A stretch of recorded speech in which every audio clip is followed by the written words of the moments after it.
Look at this, guys.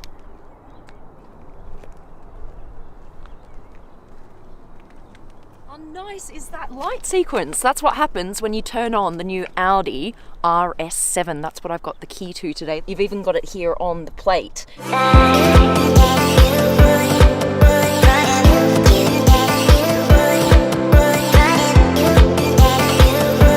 Couple of the main differences between the RS7 and the standard A7. I'll take you through them right now. This is a black honeycomb grille. You don't have like the chrome features on the A7. It's 40 millimeters wider than the standard A7. The hood, the roof, and the front two doors are standard on the A7 as well, but the rest of it is pretty much fully reworked. This car also sits lower. It sits 20 millimeters lower than the standard A7. Excuse the mess here. I've been driving this all week and it only just got like this in the last 2 minutes. I was like, oh my god, no, we got to do this video now when it looks like this. But actually it just looks like I've been given this car a real go. Let's have a look at these rims. I've cleaned off one rim for you so you can actually see the color of it. It is not in fact dirt brown, it's black, and these rims look pretty damn cool. These are 22-inch rims. The standard comes with 21-inch, the RS7. What's optional is red brake calipers. They actually come standard in black, but what is optional on top of that is ceramic brakes.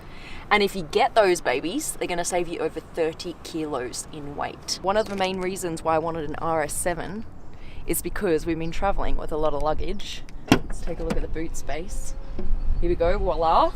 We have 2 large suitcases, pretty easily fit, and also a carry-on. Probably fit another carry-on up here, so it's not bad boot space, to be honest with you. So that's been pretty handy to get through Germany as we've been driving from shoot to shoot. So that's the boot. Boom. I'll take you through the interior in just a second. Let's turn her on. I want to show you something. Start stop button is here.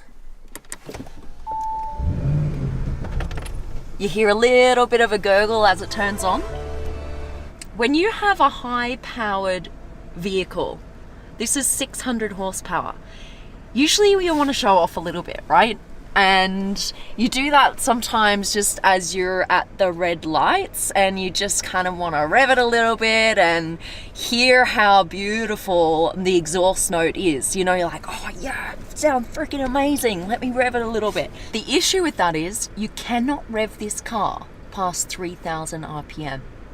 Okay, I'm going to open up the exhaust and this is as loud as it's going to get if you ever want to rev it. Just going to press this RS mode hotkey. You can actually play around with what this controls on this screen here in the settings.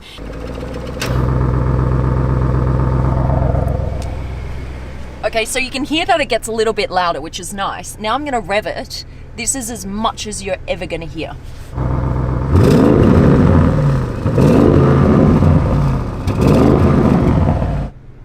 It's all right. I mean, you still get a little bit of gurgling, crackling, but it's not what you want. Look what happens here.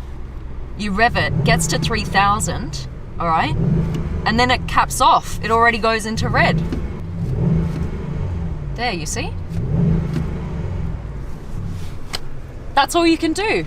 This here, you see this leather has perforation, it's got little holes in it. This actually allows for ventilation through the seat. So you've got heating, you can turn the heating on full, or you can take this off and can actually put ventilation on. So that will feed cool air through the seat so that you feel like you've got air conditioning coming through the back in those hot summer days, right? So that's pretty cool, heating and cooling on the seats. You've got this sports steering wheel here with the bottom of being flat. You've got all of these RS badges around the car here on the footmat. For the first time in an RS7, you can also get 3 seats along the back. 1, 2, 3, instead of the usual sporty or sportier version of 2 back seats. Oh, I've got something cool to show you. Come around, come around. This is cool, this is cool. It has an accelerator measurement.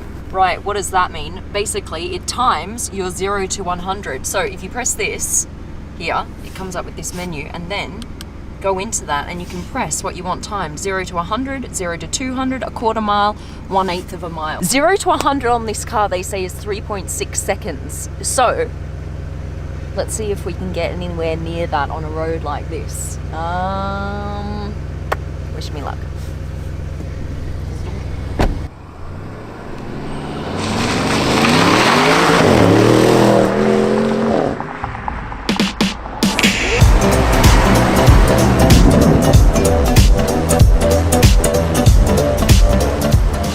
This car has a twin turbo V8 with 600 horsepower.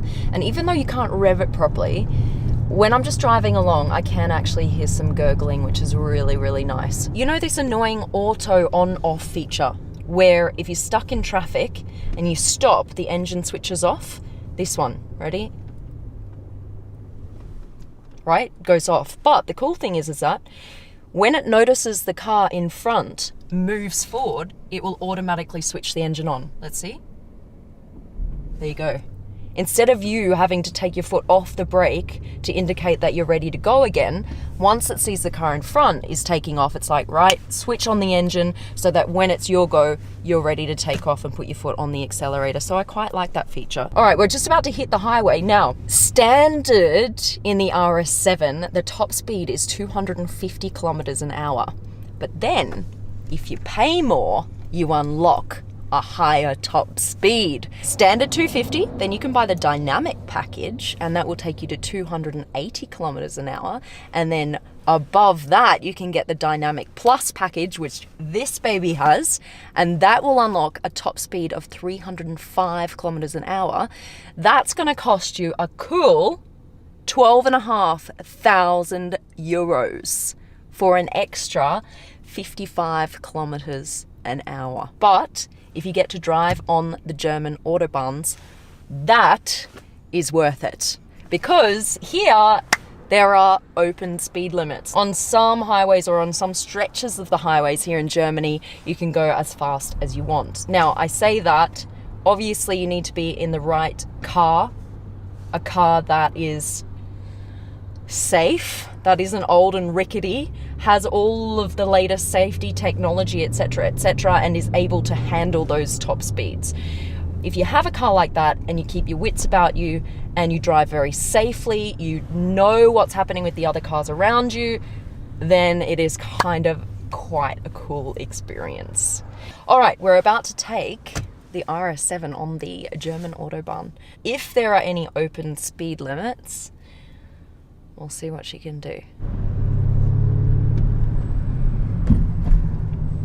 Are you ready? Holy shit, there's a semi next to me. Okie dokie. Yes, it takes off, you guys. Like, I really like this car. I could imagine this as a daily. That would be a very, very nice daily. That's the magic sign, you guys. Look up there. See how there's 100 with a cross through it? That means you can go as fast as you want. We've got a bit of traffic tonight, so I'm doing about 170 at the moment. And this car can handle it so beautifully. It doesn't even feel like you're going 170. This car also has a COD system. That stands for Cylinder on Demand System. What that does is when the car realizes it doesn't need all 8 cylinders, when it's just coasting on the highway or cruising, then it will actually just use 4 cylinders. So it goes between being a 4-cylinder engine and a V8. This car also has something what they call a mild hybrid system. That means that when you take your foot off the accelerator above 55 kilometers an hour, it will use the stored electricity to cruise with the engine turned off. And that's between 55 kilometers an hour and I think around 120 kilometers an hour. Once you go over 100 kilometers an hour, the wing at the back goes up automatically and the car drops down a further 10 millimeters.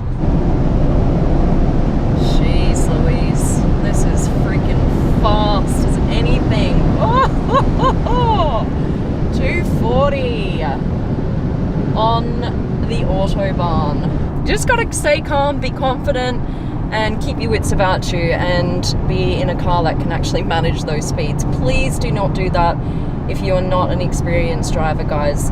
That is not something to be taken lightly at all. Okay, woo, that's it. I hope you liked my little review of the Audi RS7. I actually really enjoy driving this car.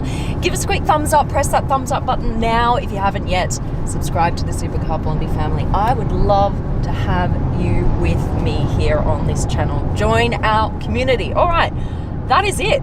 Love ya. Over and out. Bye.